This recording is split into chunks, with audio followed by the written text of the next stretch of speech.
Since Warzone is a live service game, the game is always evolving due to updates. They often take things away, add new unwanted features, or change fundamental gameplay mechanics. I'm Ornery, and these are the worst decisions in Warzone history. This is basically anything that the devs have done that was met with a lot of criticism and backlash throughout its 4 years and counting. This is in no particular order, but go ahead and comment what you think the worst decision that Raven has ever made when it comes to Warzone. Alright, we're starting off hot, and that's with the removal of Verdansk. I ranked the Vanguard era as the worst state of Warzone, and that's due in part to the fact that for the entirety of this integration, Verdansk was not playable, and to this day still has not returned. Taking away the best big map in Warzone's lifecycle and forcing us to play a very mid-map in place of it would eventually snowball into the awful playlist that we have today. When you force playlists, but more importantly force maps upon the community, you're gonna see a lot of backlash, and that's exactly what Raven got. Verdansk was beloved by the community, and not even being in a map rotation was insulting and was only the beginning of the downfall of Warzone. There's no wonder that the return of Verdansk coming later in Black Ops 6 is one of the most anticipated updates we've ever seen. Okay, I don't want to exhaust all of Warzone 2's horrible decision making here. We'll go ahead and get one of the big ones out of the way. Sniping is a core fundamental aspect of any FPS, and even more so when it comes to Battle Royale. It rewards accuracy, patience, and skill. Well, with Warzone 2, you would know that we had no one-shot snipers for the overwhelming majority of its lifespan. A headshot with any sniper at any range would bring them down to 1 HP, and when there were exploits like stunning them before or afterwards to guarantee a one-shot, or a bug with explosive ammo, they were quickly patched out of the game. That just gives you a taste of how anti-one-shot sniper the devs were at the time. I'm not sure why this was the case, but it was met with a lot of criticism since I bet a lot of people's favorite memories in Warzone come from sniping, especially if you've been playing since Verdansk. Anyways, towards the end of Warzone 2, we would evolve to where bolt-action snipers can now one-shot with explosive ammo like before, but this ammo nuked your velocity and also still had a range fall-off to where it wouldn't even one-shot. So I guess in some weird way this was rewarding skill, but not in the way that us players wanted. With that in mind, the sniper meta turned into the Signal 52 tap, which is crazy to say that a two-shot sniper was the meta for a period of time. To this day, there is absolutely no reason to be using a Warzone 2 sniper in Warzone.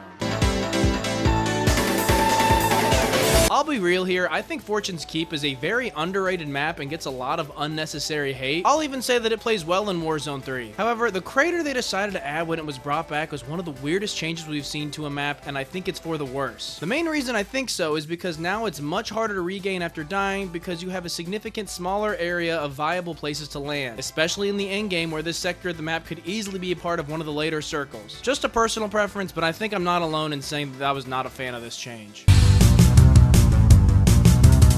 Warzone's 2 name of the game was add bad things to the game while removing good things. One of those good things was the emotes and sprays from Warzone 1. Before you could have hand gestures and sprays to communicate or troll enemies, but now all we have is Proxy Chat. Don't get me wrong, Proxy Chat is one of the greatest things that Warzone's added, but why can't we just have both? With Black Ops 6 underway, we're getting these features back, so that's a nice plus, but I don't know why this was removed in the first place. I said it in my removed features video, but this is another goldmine for things in the shop.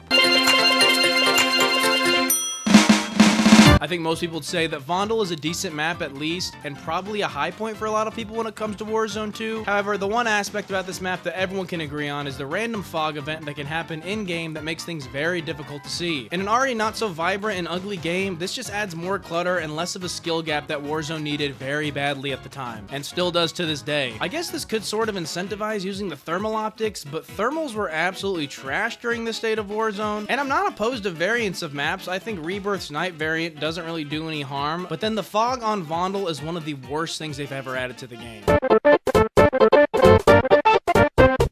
Alright, to me, this whole backpack system isn't all, like, terrible, but I have changed my opinion a little bit in the last few months. Although I feel like this gives Warzone a little more depth and fun playstyles, the backpacks also make room for a lot of cheese and unbalancedness. If you've watched the World Series of Warzone or any Warzone tournaments for that matter, you notice that there's nothing but smoke grenades, stowed smoke grenades, several munitions boxes to replenish said smoke grenades, on top of even more stowed smoke grenades. This gives players way too much forgiveness. On top of that, players can stow several kill streaks and even use multiple at the same time, time, which shouldn't be a thing. And on top of this, we even saw a state where you could have a third gun, which is crazy to think about. Also, at the launch of Warzone 2, when you looted certain crates and lockers, you had to manually cycle through the loot inside and choose what you want and didn't want, like you were playing Tarkov. Anyways, the backpack system, I don't really hate that much, but I don't think it needed to go away entirely like it is in Black Ops 6, but definitely could have used like some type of overhaul or maybe a nerf. Maybe have your dedicated armor slots, but then nerf for the items you can stow to like 1 or maybe 2 instead of like the 5 or 6 we have right now.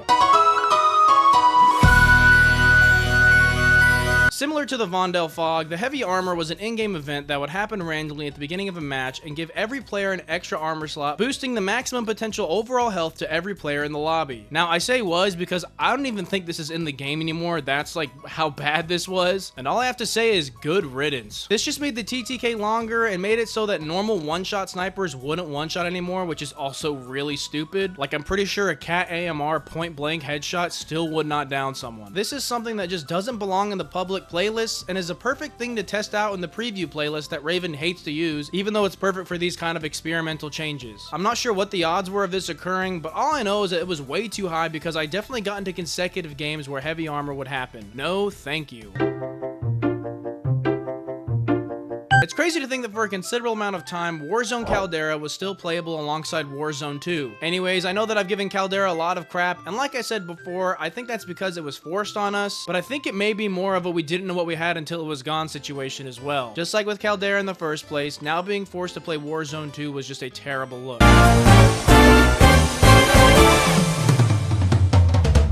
Not to be confused with the Tempered, Comms, Ghost, and Medic vest, at the launch of Warzone 2, we got the 3-plate vest carrier. That sounds weird, that is because it is. For those that don't remember, at the launch of Warzone 2, when you dropped in, you spawned in with a maximum of 2 plates equipable. The only way to get up to 3, like you normally would, is by randomly finding a 3-plate vest or by buying one. Now, these weren't super rare or anything, but there was a chance you could make it a whole game without finding one. That means you could be in an endgame where all you have is 2 plates equipable, which is just stupid to leave that up to RNG. And I'm all for RNG in Battle Royale because I think there's a lot of fun to be had with that, but when you're at a disadvantage like that because of something beyond your control, that's where I have my problems, and the 3-plate carrier was every bit of that. Also with the 3-plate vest carrier, that's just one more thing you have to get when you're trying to regain, and in the endgame, that is just a pain.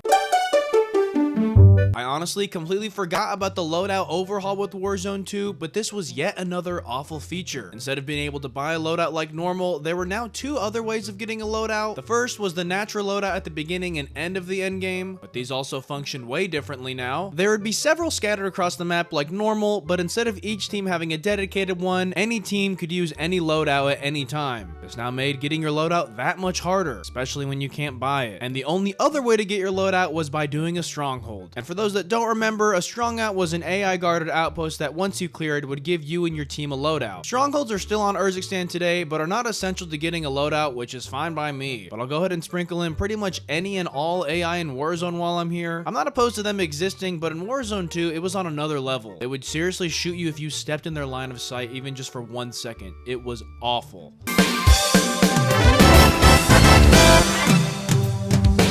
The Gulag is probably the biggest feature in Warzone that helps it stand out from other battle royales. Once Warzone 2 came along, we got a complete rework with the Gulag in that it was now a 2v2, and there was just a lot of things wrong with this. The obvious is just having a horrible teammate and being left with the 1v2. Did I mention your teammate is also random? It's not even your actual teammate during the game. The Gulag also had tons of loot scattered around, which you didn't have before, and now we still have this to this day. I'm not sure how I feel about the loot. I know you could find a plate carrier in there, so that would give you even a bigger advantage over your opponents because you could have a 3-plate vest when they only have 2 inside the 2v2 Gulag, which is crazy. But I wouldn't mind the 2v2 in a random Gulag event just for fun. Like maybe if you and your teammate die at the same time when another duo dies, you can have a 2v2 in the Gulag with your actual teammate. But overall, just an awful decision. However, using Proxy Chat to conspire and kill the jailer together to all get out at the same time was a fun feature.